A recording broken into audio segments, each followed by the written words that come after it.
Merhabalar, Neslinden Tarifler kanalıma hoş geldiniz.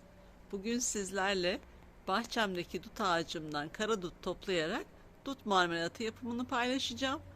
Şimdi olmuşlarından, kızarmışlarından toplayalım. Burası sıcak bir bölge olduğu için arkadaşlar daha çabuk oluyor.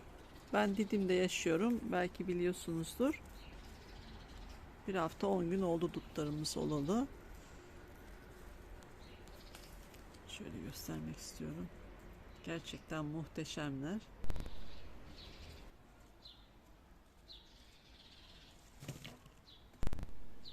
Dutlarımızı topladık. Gördüğünüz gibi hepsi harika.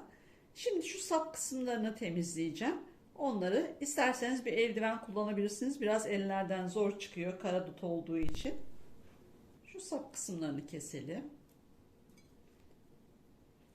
Ben toplarken de ellerim battığı için eldiven giymedim ama isterseniz eldiven giyebilirsiniz.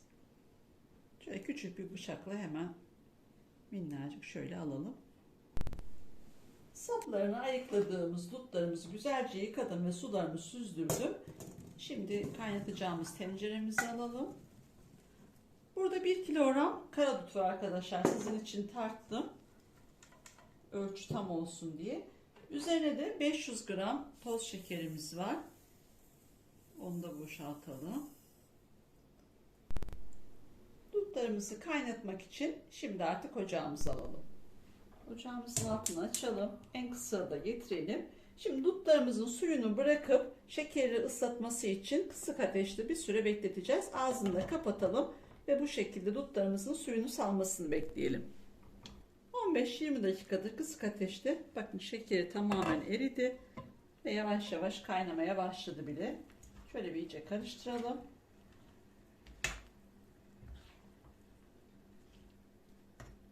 Şimdiden rengini suyunu nasıl güzel verdi görüyorsunuz. Şimdi altını bir tık daha açıyorum. Ve bu şekilde güzelce dutlarım yumuşayana kadar kaynatmaya devam ediyorum. Dutlarımız 15 dakikadır kaynıyor. Gördüğünüz gibi muhteşem. İyice sularını bıraktılar artık. Yumuşamaya da başladılar. Arkadaşlar isterseniz tamamen şekersiz de yapabilirsiniz. Veya şeker oranını 250 grama da düşürebilirsiniz. Ama uzun süre saklayacaksanız bu şeker oranı çok iyi. Yoksa saklamanız sıkıntı olur, çabuk bozulur. Şeker tuz gibi aynı zamanda bir koruyucu içerir. O yüzden de uzun süre saklayacaksanız bu ölçüde yapın. Ama çok az yapacaksanız hemen tüketecekseniz hiç şekersiz veya daha az şekerli de yapabilirsiniz. Dutlarımız 25-30 dakika kaynadı. Artık ocağımızın altını kapatalım. Ağzını da kapatalım ve 15-20 dakika bu şekilde hafif ılımaya bırakalım. Daha sonra çünkü blenderdan geçireceğiz. Şimdi 15-20 dakika biraz bekletelim. 15-20 dakika dinlendi. Şimdi artık blenderdan geçirelim.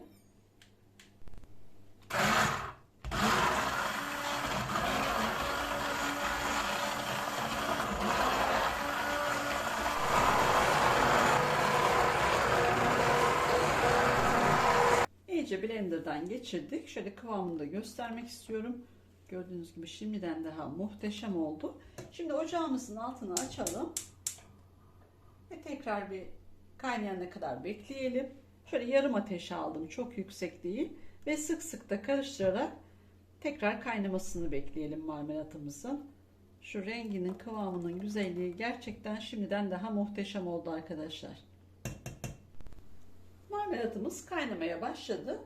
Üzerinde biriken köpükleri de şöyle aynı reçellerde olduğu gibi alalım. Daha böyle parlak, pırıl pırıl bir marmelatımız olsun.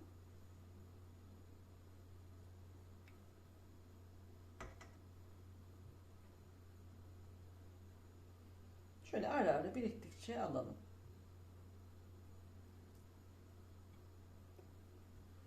Bu şekilde arkadaşlar kısığın bir tık üstünde böyle yavaş yavaş ve sık sık da karıştırarak bir 10-15 dakika daha marmelatımızı kaynatmaya devam ediyoruz.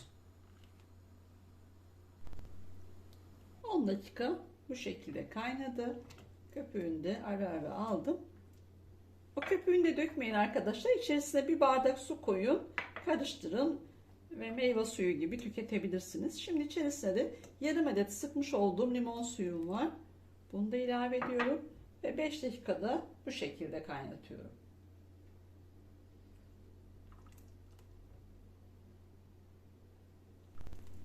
Bakın köpüklerine de su ilave ettim. Bir bardak harika bir dut suyu oldu. Meyve suyu gibi. Bunu da şimdi afiyetle tüketebilirsiniz. 5 dakikada bu şekilde kaynadı. Şimdi artık altını kapatalım ve sıcak sıcak kavanozlamaya geçelim.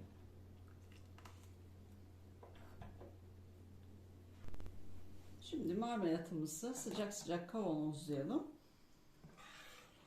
Ben sabah tam toplayamamıştım. Eşim tekrar toplamış. Şimdi onları da tekrar marmelat yapmaya devam edeceğim. Şöyle kıvamını da göstermek istiyorum. Gerçekten harika oldu arkadaşlar. Bu şekilde sıcak sıcak kavanozlarsanız çok uzun süre saklayabilirsiniz. Kapaklarını çok güzel vakumlar. Ama soğuk olursa kapaklarını vakumlamaz. Kanalımda karadutumla yaptığım çok güzel tariflerim var. Dut reçelim var. Dut şerbeti var. Karadut dondurması var. Onlara da bir göz atmanızı öneririm. Kapaklarda 0 kapak kaynattım. 2 tur döndürüp üçüncü de güzelce sıkıyoruz. Ve ters kapatmadan bu şekilde koyuyoruz. Ve bütün marmelatımızı bu şekilde şimdi kavanozluyorum. Karadut marmelatımızın hepsini kavanozladım. 3 kavanozumuz oldu. Küçük kavanozlardan. Şimdi üzerlerini bir mutfak havlusuyla örtelim. Ve bu şekilde bir gece kapaklarını iyice vakumlaması için dinlenmeye ve beklemeye alalım. Kavanozlarımız bir gece örtünün altında bekledi ve kapaklarını çok güzel bir şekilde vakumlamışlar. Şu içeri çökme olmuş arkadaşlar. Bakın hepsini bastırıyorum ve içeri çökme olmuş. Yani 3 kavanozumuz da çok güzel bir şekilde vakumlamış. Uzun süre saklamak için mutlaka bu vakumlama işleminin gerçekleşmiş olması lazım. Yoksa uzun süre saklayamazsınız. Bozulmalar, ekşimeler olur. Şimdi kavanozumuzun bir tanesini açalım. Belki de kıvamına bakalım. Bakın kapağını attı yukarıya. Gördüğünüz gibi harika. Şimdi bir de bir tabağımızı alıp bakalım. Şimdi bir de tabağımızı alarak kıvamını da göstermek istiyorum. Gerçekten muhteşem bir karadut marmelatımız oldu. Şu kıvamının güzelliğine bakar mısın arkadaşlar? Rengi, dokusu gerçekten muhteşem oldu. Şöyle bir de kaşığımızla göstermek istiyorum. Gerçekten harika. Karadut marmelatımızı ister kahvaltılarınızı tüketin, ister tatlılarınızda kullanın, isterseniz sulandırıp meyve suyu, karadut şerbeti olarak da kullanabilirsiniz. Tam bir şifa deposu. Gördüğünüz gibi muhteşem bir karadut marmelatımız oldu. Tüm deneyenlere şimdiden afiyet olsun. Kanalıma abone olup bana destek olursanız çok sevinirim. Başka bir tarifte görüşmek dileğiyle. Hoşça kalın.